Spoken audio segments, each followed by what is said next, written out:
Hi there. You can hear me? We're recording. We are.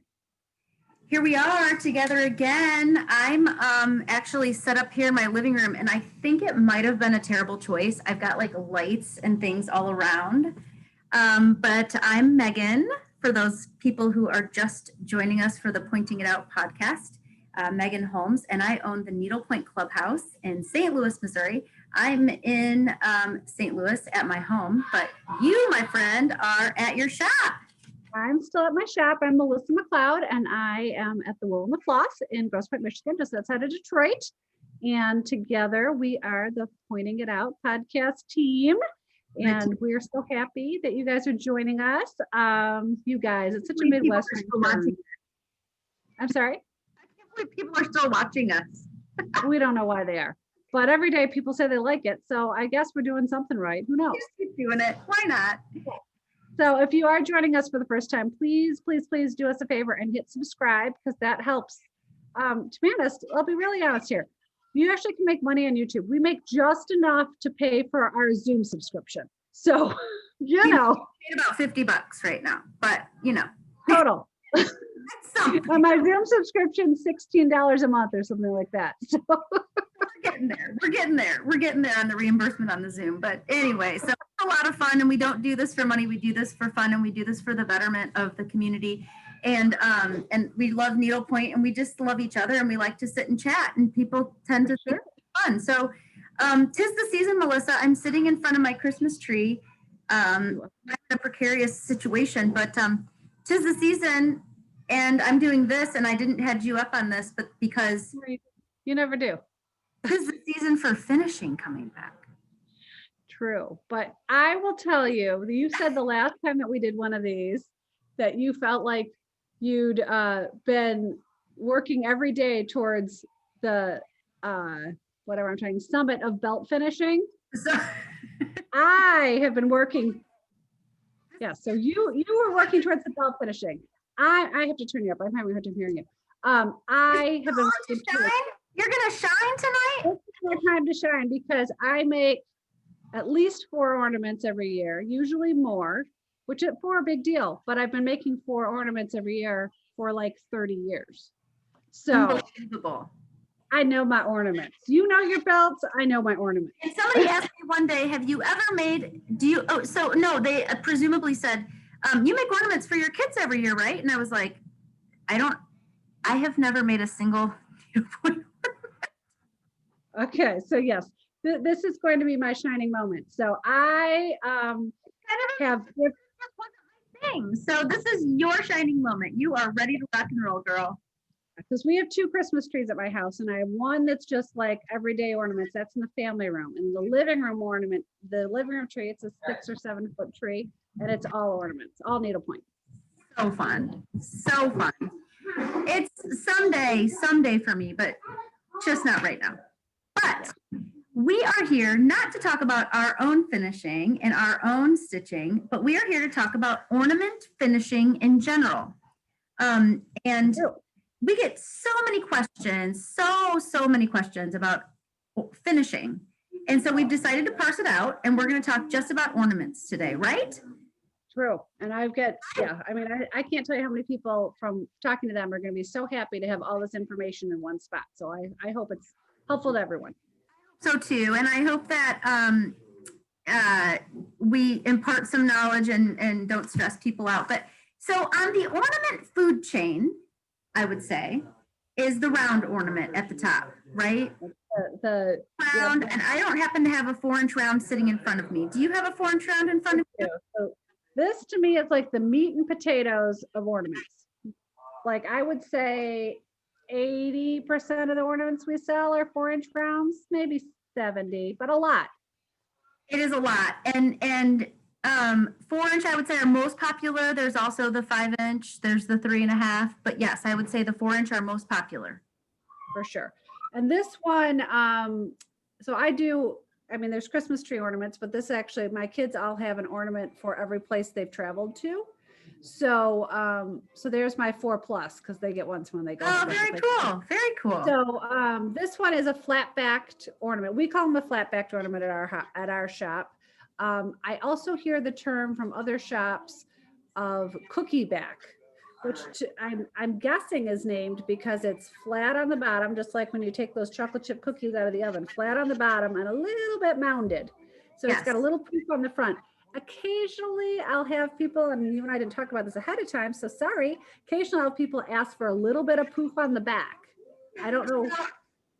I have people say that they want to have a puffy front and a puffy back too. And it can be done. For me, they just have to be sure to note that when they bring it in, because it's not our standard. Yeah. So I guess we should preface all of this. This is all about really good communication. It's really good communication with the stitcher, with the shop, and it's about really good communication with the shop, with the end finisher. And we'll get to kind of the life cycle of ornament finishing, but communication is key. And I think we're gonna talk about this a little bit later, but I'm gonna bring it up now. The biggest heart attack I think you and I both have in a day is when the package arrives addressed to our shops and you open it up and it's a piece of needlepoint finishing that's been stitched beautifully and no name, no address.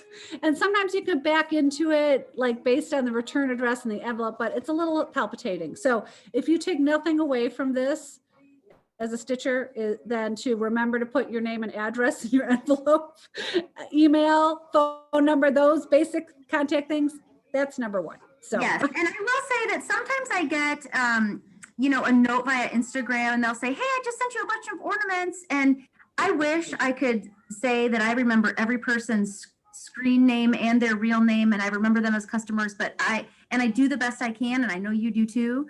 But when the package comes, I may or may not be there. So it's always a great idea, always a great idea to call the shop and just say like, hey, I just sent you a package. It should be coming. My name's Mary, and here's my phone number. Call me when you get it. Because that is one thing, and I think you just said this, is that we call people and let them know almost immediately when we receive finishing, so that we can let them know that they got it and that we're ready to process it. So yeah, I always call people and tell them that their baby has arrived. Yeah, that's exactly right. Because goodness, to put those in the mail.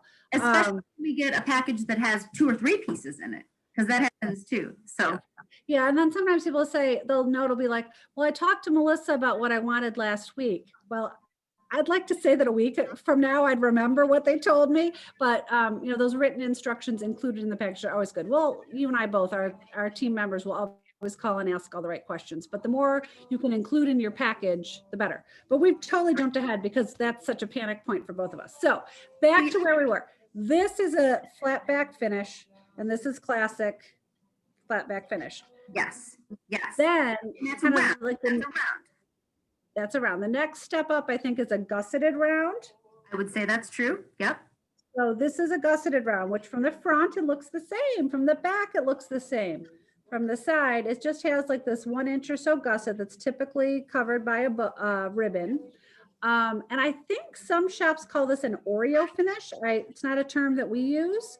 Yeah, you mentioned that to me the other day, and that's the first time I had heard that, but it makes perfect sense. I just don't use that term either. I don't use that term. So I'm guessing that that's what this means, but we call this a gusseted ornament, a round gusseted ornament.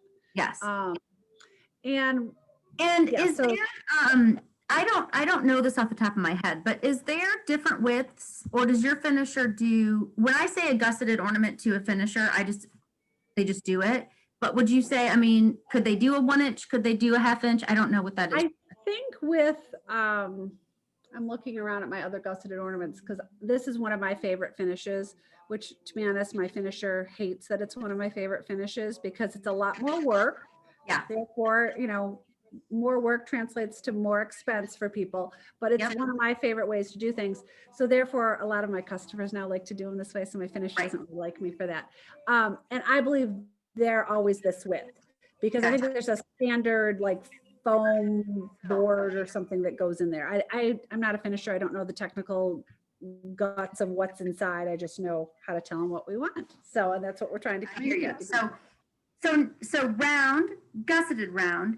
And then I call the next little thingy a notched round or Sorry, I'm trying to get the bow out of the way so people can see. So this is one of the toppers that looks like a classic Christmas bulb. now in my world, and I don't know about in your world, but in my world, we suddenly call that a shaped ornament. So the pricing is different. And the reason why people say that doesn't make any sense to me. Well, so the classic 4-inch round can be finished very simply with some pre-cut materials. So So there's a basically like a cardboard, it's better than that, but a round cardboard object that keeps this firm. So this is firm inside. And I think where you're going with that is even this little topper guy, this is firm inside. So more you don't use the same thing from here to here. This one's manufactured in volume, the inside board. Right. This one's individually made by the finisher. Right. Right. So yeah, so even though you're like, wait, that's a round ornament. Well, it is, except for it's got that little piece there. Now you can stitch those without stitching that gold notch thing. And in my world, it costs you a little less because it's a perfect round piece. But it's there and it's to be addressed. Right. And you just reminded me of something I'm writing for our list for later. Super. So that's what we call, again, in the hierarchy of ornaments, we go round, gusset round, round with the notch. And then to me, the squares, rectangles, hearts, stars, those are all rather, that's kind of the next thing. To me, it costs a little bit more, again, because it can't be perfectly manufactured, but there is a pretty easy recipe, if you will, for the finisher because it's a 4-inch square, or it's probably whatever that is, a 4x6. Well, and the other thing I think for people to understand that I did not realize until I was a shop owner, even when I worked here, I wasn't familiar with this, is any of these shaped items, that my local finisher is always really happy if it's something she's done before. So a lot of stars in Needlepoint are like this. And the reason is she literally would come in here and use my copier, copy the canvas, not because she was doing anything bad with it, but that would become her template that she would use with her X-Acto knife to cut out the cardboard board that goes on the inside. And that's what I'm saying, like I have the recipe already. Right. This becomes easier, but then the more unusual the shape, you're starting from square one. It's a one-off. So we go from so then squares, rectangles, hearts, stars, to what I then call super shape. So I've got I've forgotten that I had P.S. a kid underneath my feet for the past 10 minutes that was really distracting. So I understand. I'm trying to pretend it's not a big deal, but anyway, I forgot what I was doing for a minute. So I call this super shape. And now that our finisher, this is an ornament that we sell a lot. It's a local favorite, but a super shape is all these teeny tiny little spots and spaces. And then I think don't you have a Santa there? I do. Kind of he's like a random shape. Actually, he was one of the first ornaments I ever stitched, by the way. So this is actually painted in this shape. So that I would say from a stitcher's perspective is not questionable. But the one you have, which I still call a super shape in finishing, or a super shapey guy, what you've done on yours is sort of freehand, what I call shadow stitching. I don't know if that's the real term. I don't know. You always have terms. I always say thingy and whatchamajiggy, so you know. Well, yeah, okay. It all works though, right? So the point is, these shapes are not to be recreated. So in other words, your finisher doesn't have a template for that. Yeah, nothing else was ever going to be shaped like this and the reason, and I get this question all the time when someone buys an object on a canvas that is not a normal shape.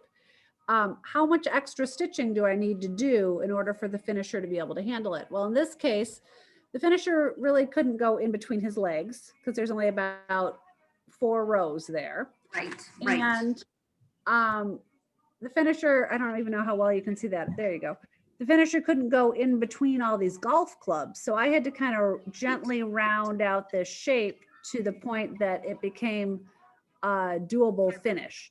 The other thing that I also get a question about this just crossing my mind is people, and I know we're going to talk about this later on, but I want to talk about it here for one real reason is, do you need extra rows? And most of the time the answer is no. But the one thing that does happen is the cording. So this is all hand stitched. So the finisher comes in and stitches right up to where finished stitching. But this cording kind of encroaches upon the first row, maybe two. So if you have had it right on top of where my stitching ended without the shadow that you were talking about, it make them look like you had a weirdly skinny arm, you know, Right. because you miss the very edge of the design, not because it's covered up, but it's just like this is a 3D object laying over a flat object. Right. So anyway, so I'm not sure where we were going to talk about that, but all of a sudden that cording encroachment. You know, and so shadow stitching. So what you've done is you've used white around that edge. You could use anything. I sometimes tell people like do blue because it'll look like a sky, you know, and that would be cute. So and if I were going to do this now, I might like maybe next to Santa, but sometimes like I do something so it looks like it's grass up to here and then sky above it. But as I said, this was one of my first ornaments. So yeah, white, you know, the background was white. So of course you stitched it white because that's the phase I was in. It made sense in your brain, but you know, like even like Kelly green or something just to give it some kind of orange. I don't know. I'm just throwing that out there. But so in that, because in that case, you're almost giving him like a background color. But in the case of, and I'm putting you on the spot because we didn't talk about this earlier, but do you have any of your like Meredith collection states? You know, so for those, yeah. If people don't know what I'm talking about, so for those, I always tell people, like I don't have a great example, but like let's say I want to finish something in the shape of my finger. The finisher can do that, but she can't get way down in here, right? Well, she can do this. So what's sitting here that would kind of give you what you're talking about is on a candy cane. The finisher really can't get into that crevice in between the arch. So we're going to talk about candy canes in a second. So I'm not trying to shut down that example. But no, it's the same scenario though. What I'm getting at is I would just put like 1 or 2 little white stitches in there because they become irrelevant. It looks easy, but they become irrelevant. So the finisher still puts her cording in there. And no, she can't. You see that little white in my finger? She can't get in there, but she can get so close that that little couple of white stitches isn't gonna matter. Well, and those stitches too are almost back to the cording kind of encroaches on this stitch space, which exactly. Or you do what you were doing, which was a purposeful shadow, like a real purposeful, like you left that as a border on purpose, right? I mean, well, and partially because with the sticky outy golf club, see, there's my technical terms. You had no other term. You have no other choice, right? You like, otherwise your golf clubs would fall off. Candy cane, because I think that's the next best. So candy canes are done by so many designers. Candy canes are classic, they're darling, but candy canes are a beast for finishers. And you just pointed something out to me that because when you say a shape is always going to mean that they have to put cording in these little pieces. But candy canes are even worse. And you just pointed out something to me that your finisher does that I've either never noticed or our finisher that do candy canes don't do it. So it's, I think you've never noticed because it was one of those things that I've never really noticed until we started talking about the intricacies of all of this earlier this week, and I was looking through my ornaments. Right. So with these candy canes, and these are 2 totally different designers, but the theory is kind of the same. If you look at this up close, there's only about 4 threads in between the 2 arches. And one of the first things that I know about finishing that maybe not everybody knows is the first thing the finisher does is they chop into this canvas and they leave 2 canvas threads on the outside of the stitching. So if you were to leave 2 canvas threads on the outside of the stitching and you get up here, you're like, wait a minute, how do I leave 2 canvas threads? Because there's only 4 there to start with.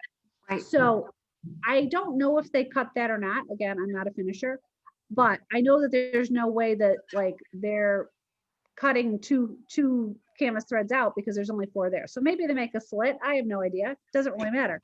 So what they really end up doing is putting this cording in here and looping it. I'm trying to, there you go. Now you can see a little bit better. Yeah. And the way that I was like, had that aha moment is because if you look at the back isn't cut. It's just, you know, kind of vaguely shaped like a candy cane in the back, but it kind of fools you in the front by putting the cording up there. Right. Yeah, that's cool. And I never noticed that, but I think that isn't true of every shapey thing. I mean, like I always, The candy cane is the only thing that I even know. I just Although, know you know what? Sorry, when you were talking about those Meredith shaped things, that's actually, I have to correct myself. That's how I was first informed of that, because my finishing manager said, and we'll get into this, what different roles are, but one of the roles that comes into play is we become quality checkers. And we had something come back at one point that you could see a little bit of blank canvas.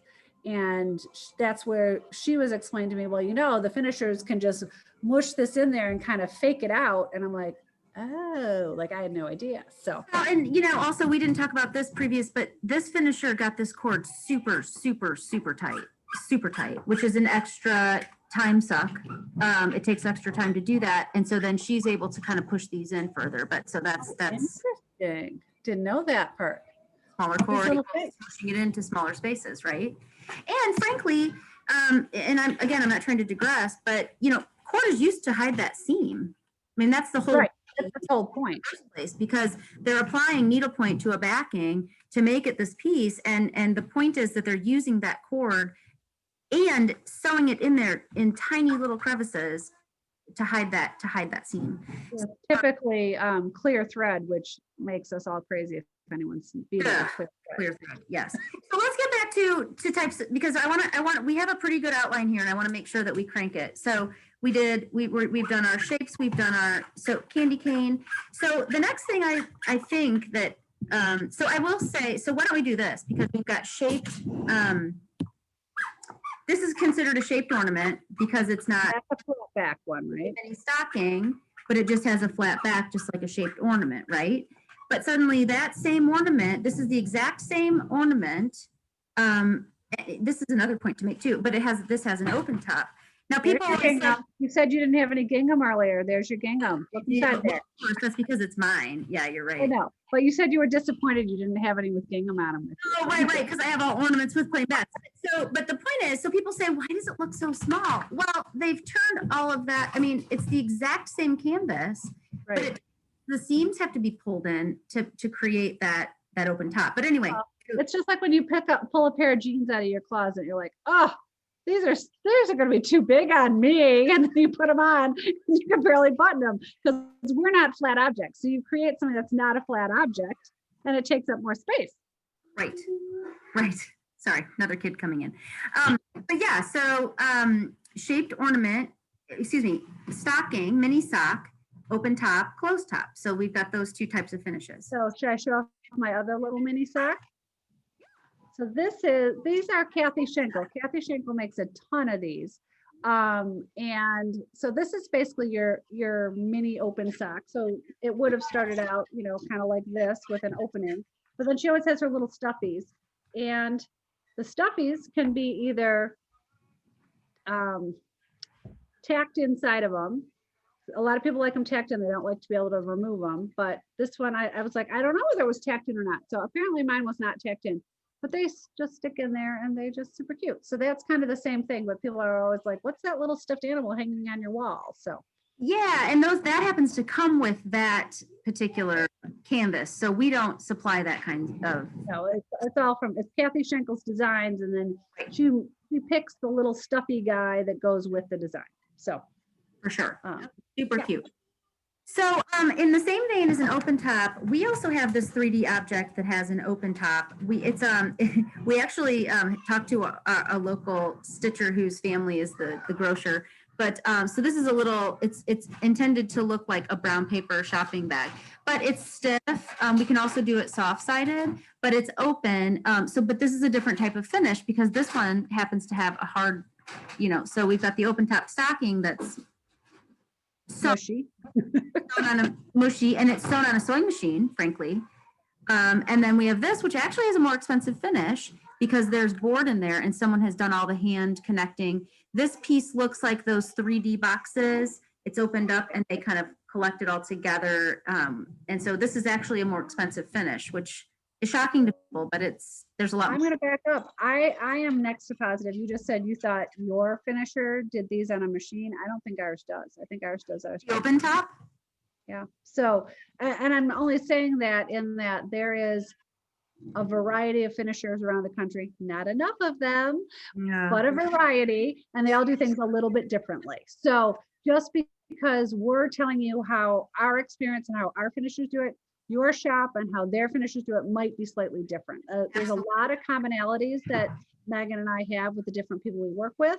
But in this case, like she just made a point that hers was done on machine. My finisher doesn't do it that way. So just want to bring up that's just something to think about.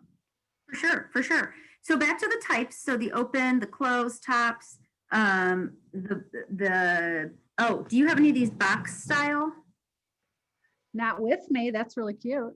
So this is also a local favorite. Emo's is a local pizza, but anyway, it's meant to look like a pizza box. So the canvas is actually wrapped around a firm interior. I don't know if it's foam or what they put in there, but anyway, so that is a 3D finish. So that would be super close to the, and I don't have one here, the I think they call them cool cars from Studio Midwest, which the one that we do all the time is that little animal cracker one.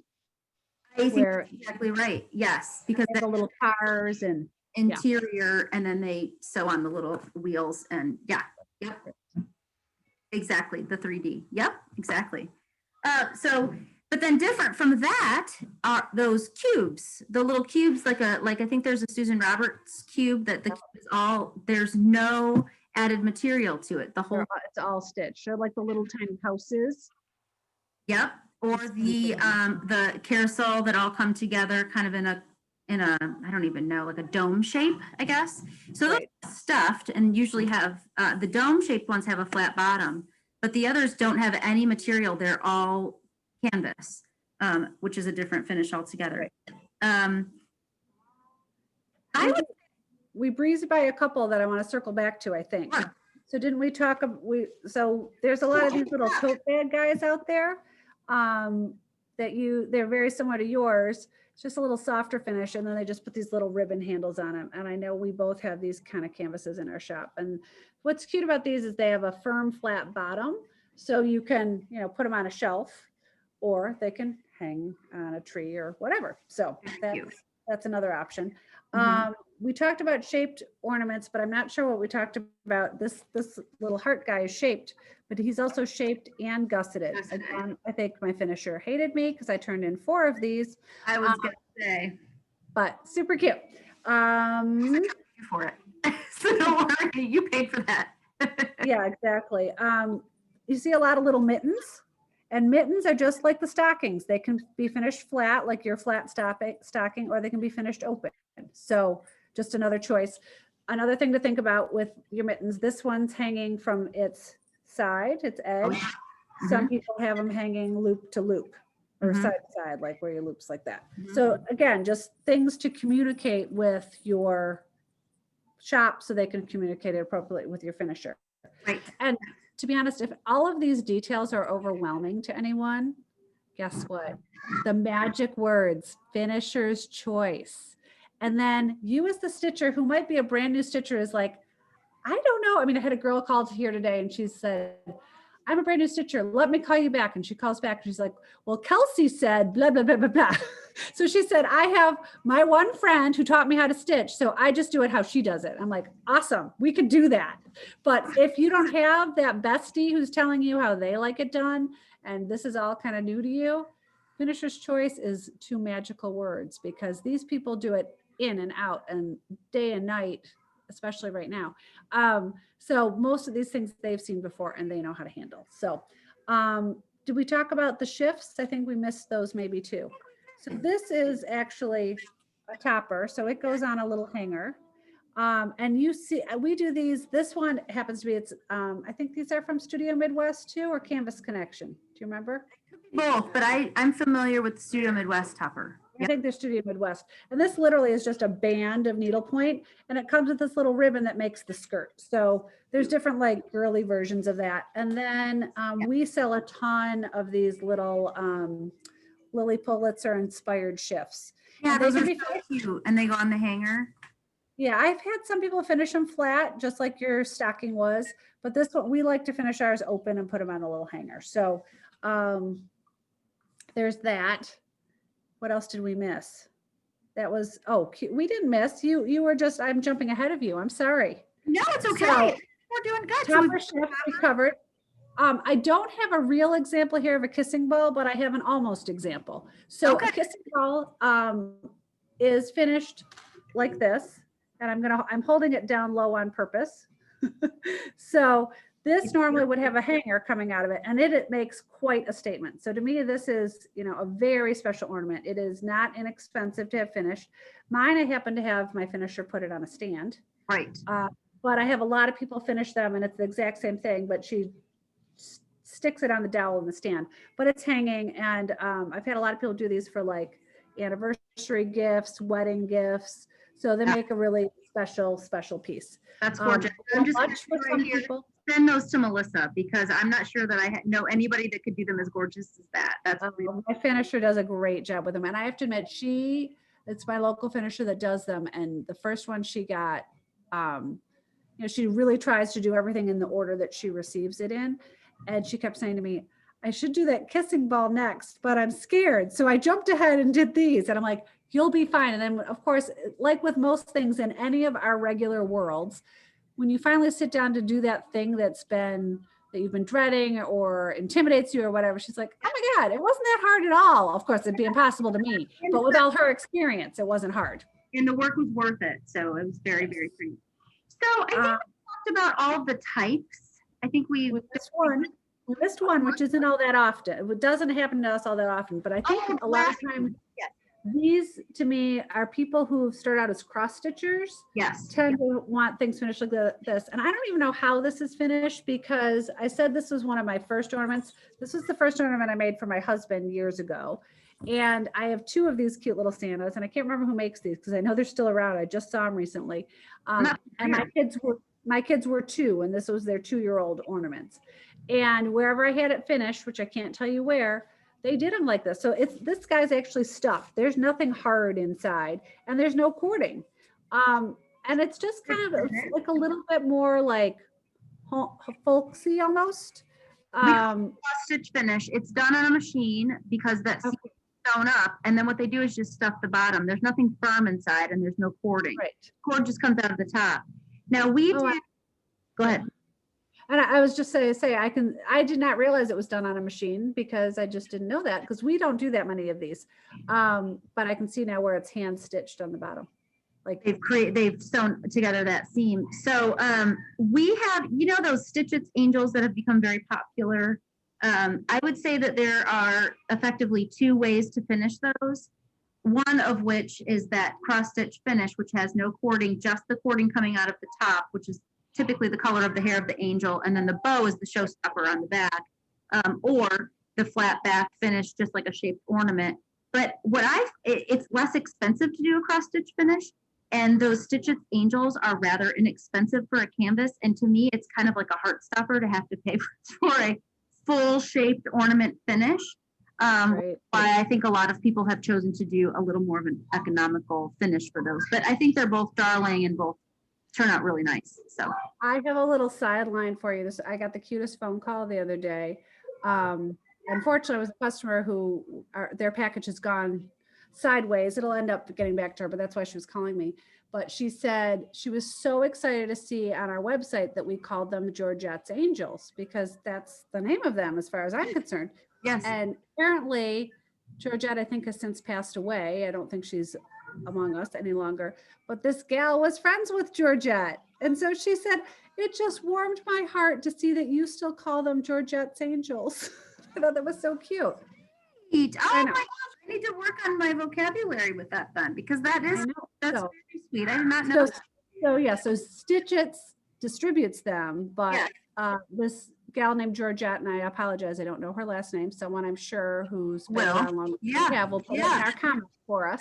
Oh, that's She had nice. a shop in Indiana and she created those herself. And I said, oh yeah, they've had a big resurgence of late. And this gal was like, it just warms my heart to know that because she was the sweetest person. So anyway. Yeah, those are darling. That's a sweet little story. So I think we've gone through the types of ornaments. I was hoping there's two other kind of like big categories we have on our list, and I have no idea how long we've been going here. It feels like forever because I keep trying to shoo my kids out of the room. So if you can hear them in the background or yelling that they're going potty, that's the story.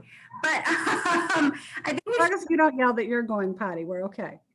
I'm just going to keep drinking wine because my kids running around and finishing both really stress me out, as we know. And so hopefully I'll still be able to talk after this. Oh God. So the second category that we kind of talked about together is commonly asked questions. I would say would be sort of the next when someone brings a canvas into us to be finished as an ornament. And what we did talk about briefly is that ornament canvases can be finished in different ways. So you can't hardly see, but I've got a tree topper. That's actually an ornament applique to the top. So there are different things, but we've determined that that's a whole podcast in and of itself. Right. Other things you can do with ornaments. That'll be a future episode. Correct. But when you come to us and it's a shop and you say, I want to have this finished as an ornament, we get a lot of questions, a lot of different types of questions. And so we kind of tried to create a laundry list of questions that we could kind of address quickly. The biggest question I think I get the most. Because we're not very good at quickly. Sorry. We're terrible at quickly, but I'm trying to keep us on task here, mostly because my kids will melt at a certain point and they will be in here next to me. So, you know, but anyway, that's just real life, people. Sorry. So I think the biggest question we get is turn rows. Turn rows, yes. Turn rows, no. Do you need turn rows on finishing? And I think we both determined that for our finishers that we use for ornaments, we do not need turn rows. Well, and my understanding of that is because they're hand stitched. So hate to throw a question at you, but with that mini sock that you said is machine stitched, do they need extra rows? No, and unless, and this is what I always say even about pillows, unless you want to ensure that there's nothing encroaching, because I'm here to tell you that I think I stitched, well, it's here. See the full M, and there was probably another like row of stitching there. If you want to be sure that everything you've stitched on the point blank front is loud and proud and straight out there, then yes.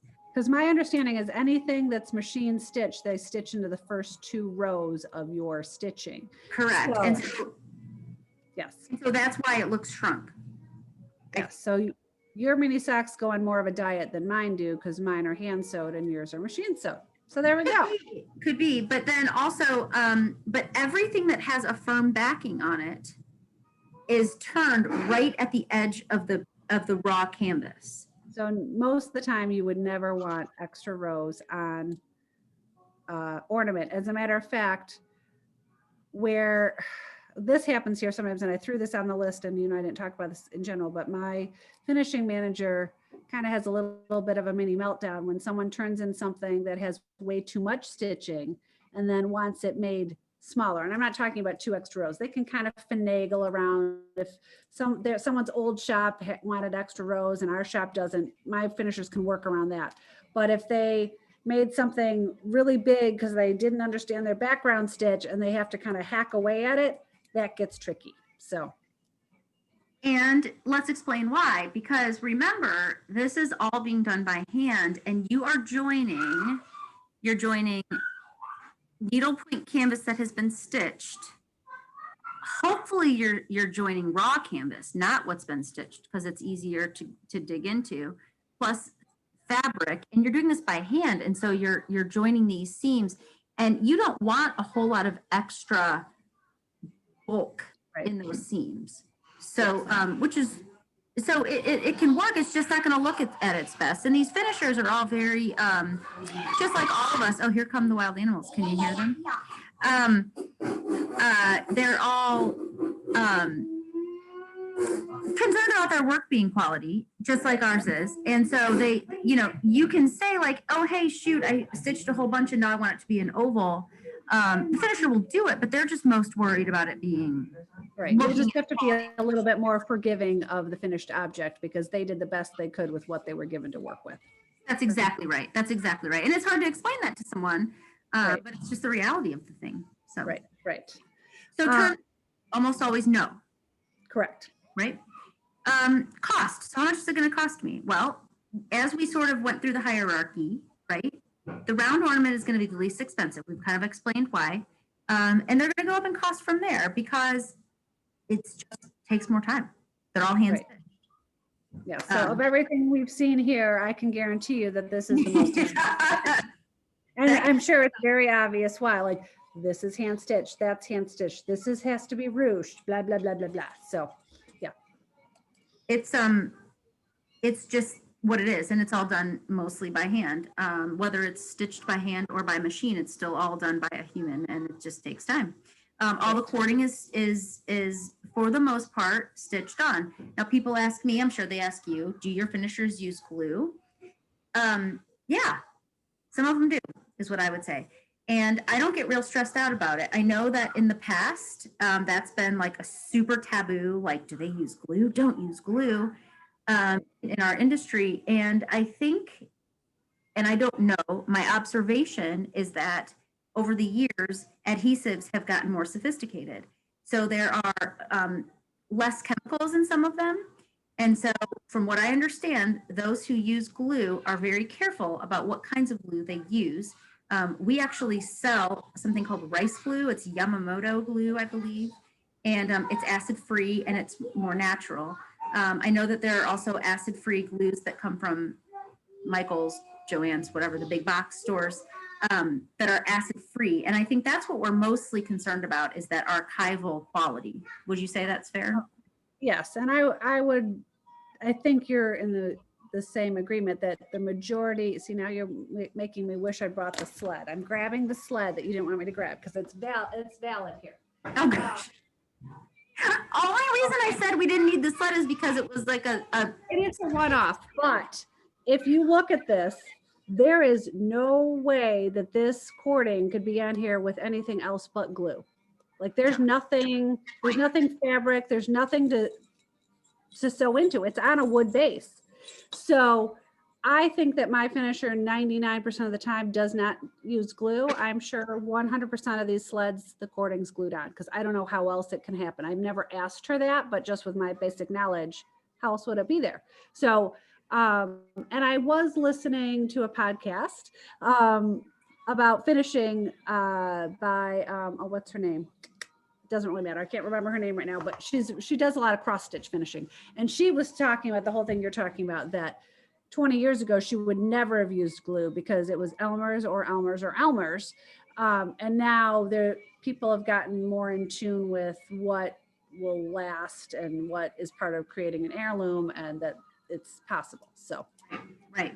So I will say with ornaments, I don't want to throw out a percentage, but a very, very high percentage of our ornaments are all done 100% by hand with no adhesive. But I think that even with some of those shapely things, or sometimes depending on what, like the sled, like, the anomaly, there will be some adhesive. Will you know it? Probably not. I don't know. Would you even know it to look at it? I would guess not. It's all glued on to a round ornament, then that's probably done a little more economically, I would say. And I would not say that that's what I would consider a professional product, but glue, I think, is used. Right. I agree. I know sometimes actually they use glue on the inside. Our finisher, so we keep talking about these boards. Our finisher puts 2 boards on the inside, which makes it a little bit more firm. And that's just how she feels is appropriate. And anytime we add a finisher, she insists that there's 2 boards on the inside. And I do believe that those 2 boards are glued together, but that's not touching your needlepoint. And that's what I'm saying. And so there is adhesive used to look at it, you wouldn't know, right? It's not like hot glued to the outside of the edge. So I think, yeah. And while we're talking about cording, there were 2 things I want to talk about. Oh, this is Well, first of all, they can do 2 or 3 colors of cording. So this one actually, that has 2 colors, but this guy has 3 colors. So I think 2 colors is pretty much the norm, but if you ask for a 3 color, it's something that can be done. The other thing that I regularly have happen, I should say, get asked, is they'll walk in and they'll say, here's my leftover threads, you can use this for the cording. And what most people don't realize is it takes yards and yards and yards of thread to make this cording. It goes through this little twisting machine. And so you have to have an uncut skein. You cannot work from, you know, our classic 36 inches that then we cut to 18 when we stitch, because that's just not enough to make substantial amount of cording. I think you need 3 times as much as goes around or something. I don't even know what the formula is. Doesn't really matter, but you need to have an uncut skein. So that's just a little sideline, because I have people ask that all the time. And if you want specialty threads put in your piece for your cording, and I don't know how all shops operate, but Megan and I were talking about earlier, in our shops, if someone walked in and said, I want pink and white cording on this, great. Pink and white cording gets noted, away we go. If someone walks in and says, like probably me, I want this exact shade of green and I want blue silk lame braid, then we would kindly say, let's go grab it off the wall, and we would charge you for that separately, just so you had exactly what you want. If you're more like, I kind of sort of know what I want, or finisher's choice, then you're not going to get an extra charge for that. But if you want that exact item, then pick away, but know that, you know, that's just the way that it's handled. So Exactly. I think that's the same with, like, if you say, oh, I'd really love to have pink gingham on the back because it reminds me of a baby girl. Great. But if you say, I want 1/8 inch gingham that's in the candy cane pink on the whatever. And so if I have to specially order that, right, and I don't happen to have that, or it's not accessible through my finisher, that's going to be an extra charge too. So there's a lot of things that can happen. But you know, like my husband's telling you, we're redoing our kitchen, and he's like, oh yeah, you can do that. It's just going to cost you some money. right. Everything comes with a cost. Yeah. So, so we're the same way. We have a stash of fabric here. So people say, I'd really like, you know, navy blue polka dot. Well, we might have navy blue polka dot, but I'd say, well, how about we say, or a solid navy, give them choices, or Yeah. ideally bring your own fabric. Micro dot and bigger dot, and you know, I mean, so it's all, yeah. If you, the more you get, the harder it is for us to and especially right now, like for if Oh, we're yeah. fortunate enough that a year from now someone's watching this, hopefully the world is a completely different place than it is today. But my finishers have said to me, I'm not comfortable going to 5 stores right now to look for that certain thing. And I, as their employer or their contractor, say, I don't blame you. Their health and wellness is far more important than whether it's little dots or big dots. And I think everyone agrees with that. So That's if right. you want a super particular fabric, more power to you. Go grab it. And we'll talk about like different kinds of fabrics, but we welcome you bringing in your own choices. And if it can't be used for some odd reason, we'll let you know that. But you know, it's just really hard to go to stores right now. The stores also don't have as much in stock. Yes, there's lots of places to order online, but as needle pointers, we all know that if you see red and it comes in, it sometimes looks burgundy, you know, like you can't trust the online colors. So anyway, I've kind of gone down a rabbit hole with that, but it is very hard to source things right now. So that's yeah, so that's fabric, that's cording. And I think it's worth noting that both shops, and I think most shops, can do embroidery on the back. yes. And you know, you can't tell grandma's life story on the back. You can't, you know, because there's not enough room. There's just a small amount of space. And we also don't recommend certain fabrics for embroidery, but that's something that's there, and that's available